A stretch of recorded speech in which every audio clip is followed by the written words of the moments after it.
Hello, this is Matt on the Moon Lambo channel. If you last checked the price of Bitcoin and crypto markets 24 hours ago and then didn't check again until this very moment, you got a 24-hour gap right there, you think, oh wow, stuff's up a little bit. Bitcoin's up a little less than 1%, XRP's up a little less than 1%. Oh, cool. Except for you would have missed the fact that there was a tremendous fallout inside of those 24 hours where Bitcoin plummeted into the 18,000s and people were freaking out. XRP did have a move to the downside. Timing for the beginning of that was perfectly in tandem with Bitcoin, not particularly surprising.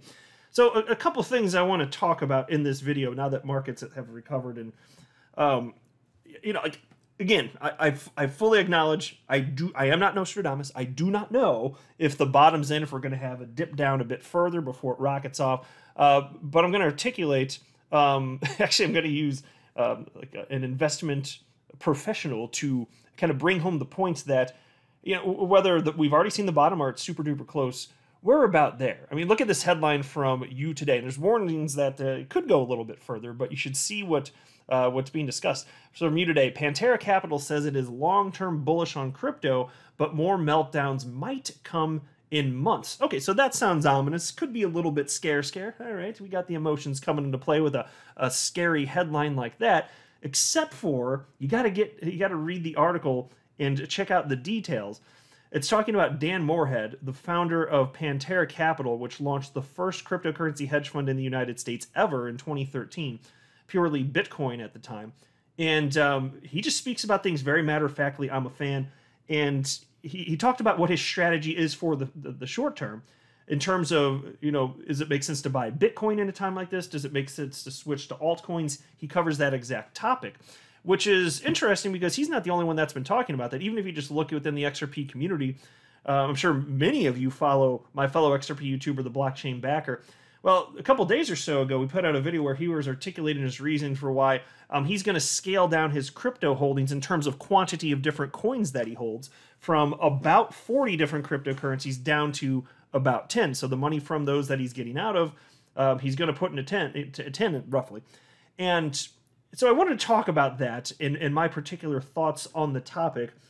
But before going further, I do want to be clear. I do not have a financial background of any kind. I am not offering financial advice. And you definitely should not buy or sell anything because of anything I say or write. I'm just an enthusiast who enjoys making YouTube videos about crypto-related topics, but just as a hobby and just for fun. All right, so hopping right into this main topic here, because this really is the vast majority of what I want to talk about in this latest Moon Lambo hot jam. Nothing but love and respect for the Blockchain Backer, and I'm actually not even going to be critical of what he stated he was going to do. And the reason I say that is not to be unconfrontational. I love sharing various ideas. I'm a big fan of diversity of thought. But the reason I say that is because when it comes to investing, it's not a one-size-fits-all. It's different things for different people. And honestly, so like I brag about the fact that I have the most unsophisticated approach to investing in the entire world. But I say that very proudly because data shows me that my approach means that I'm going to outperform most people who participate and invest in the markets. So in fact, if you look, this applies to stocks as well. If you look at the stock market, we got over 100 years worth of data in the stock market at this point, right? Well, a typical retail investor, it's so common for the typical retail investor to underperform the average returns of the stock market over in any given period. Well, how the hell is that? They're not even getting the average of the returns? How are so many retail speculators getting eaten alive in stocks? Because think about it, if you're just buying an index fund, you're getting broad exposure. What in the ever-loving hell is going wrong? Well, I'll tell you what's going wrong. It's people thinking that they're too damn smart. They're wizards of smart, and they know what they're doing. And at this exact moment, I think it makes sense to do so and so. Yes, well, famous last words. All people do this, just about, well, literally. So many people do this, and they do it with confidence, whether it's because I mean, fine. So there could be fear selling, but they confidently believe that this is what makes the most sense right now, or they reallocate because I'm confident, I'm the smart one here, I can do this type of thing, and it's going to result in profit. But the thing is, they're not necessarily educated. They don't necessarily actually know what they're doing. They have undeserved confidence. A lot of people have undeserved confidence. They haven't even done research necessarily, or not sufficient research, and they decide that they're going to try and time markets, this or that. And so for me, I've decided that I don't think that I'm that person. I don't think that I'm so smart that it makes for me to get in and out of positions. So I just don't. I just, period, flat out, the answer is no for me. I'm not going to do it. Now, again, this is not some sort of harsh critique for someone, especially like the blockchain backer, who, by the way, of course, is well researched, does have data. It's not a knock against Dan Moorhead, who runs Pantera Capital and is also switching back and forth between Bitcoin and altcoins just in a general sense. But what I'm telling you is I don't want that risk exposure for myself. And I think for the typical person, it does not make sense to engage in that type of risk exposure. So here's what I'm doing. I own close to 30 different cryptocurrencies. I've been purchasing since late 2017. I've been no crypto. Well, so my first day I ever purchased a cryptocurrency, my first buy happened to be Ethereum, was on Coinbase, November 10th, 2017. So I've been accumulating since then. I've never cashed out into United States dollars.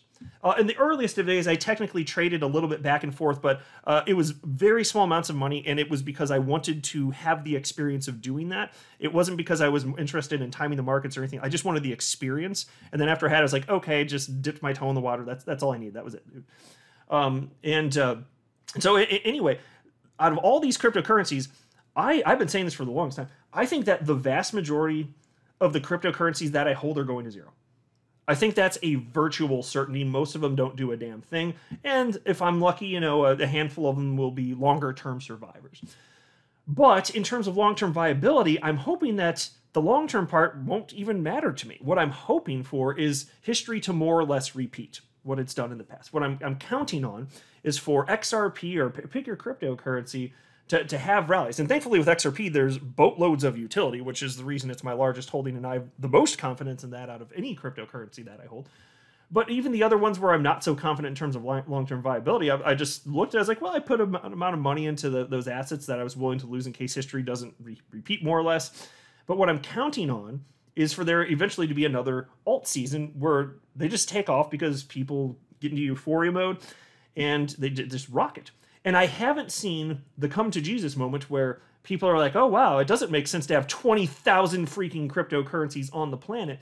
When we start to see that, then I'll think that the writing's on the wall. And so I acknowledge there's a possibility, there's a very real possibility that all of those holdings that I have in those cryptocurrencies, which I think probably aren't going to be long-term viable, they might go to zero before I get to see them rocket off one more time. And I acknowledge that. And I've made peace with that. But again, I'm more interested in utility. That's where most of my money has gone, just in a general sense. So even if that happens, okay, too bad, so sad, life goes on. So, but that's the bet that I try to make, is that I think that humans are going to behave the same in the future. So you could argue it's basically the greater fool theory. And that's fine. That's fine. There's a greater fool than me who will be willing to pay more than I. Okay, fine. So in a way, I'm participating in that, but I also recognize the real world utility of XRP and cryptocurrency just in a general sense. It's just a messy process for immature markets to figure all that stuff out. So for that reason, I don't want to assume, all those reasons, I don't want to assume that I'm so smart, that I can time the markets and the prices are low right now and things might get even worse for altcoins, and they might. Say they go down by another 50% after they've already dropped 80 to 90%, depending on which coin you're talking about. Okay, fine. But I'll say this, I don't see signs of coins going to zero. I don't see sufficient maturation of the asset class in terms of speculators valuing utility all of a sudden. Now, when I notice that, I'll talk about it, because I think it's inevitable it will come. But since I don't see that, I'm thinking that wherever they bottom, even if it's way lower than where they are now, even if it's XRP, say XRP goes down to 15 or 16 cents, okay, I'm not going to cry over it. And I'm not predicting that it will. Nobody gets scared by that. I'm just saying, if it does, I'll just anticipate at some point it will move up in the future. That's it. So that's why I was saying it's not like the blockchain backer's wrong by consolidating the coins that he really believes in. He's done the homework, he's done the research. But for me, I just want to be a speculator who doesn't have to engage in that type of risk. I don't have to worry, did I just make the right choice? Because I just don't worry about it. I just don't. If I'm right and history repeats, then I'll just sell when I'm sufficiently enticed, and then I'll just not own those coins anyway. Or they're going to zero, in which case I won't care that I own them, and it's a big nothing.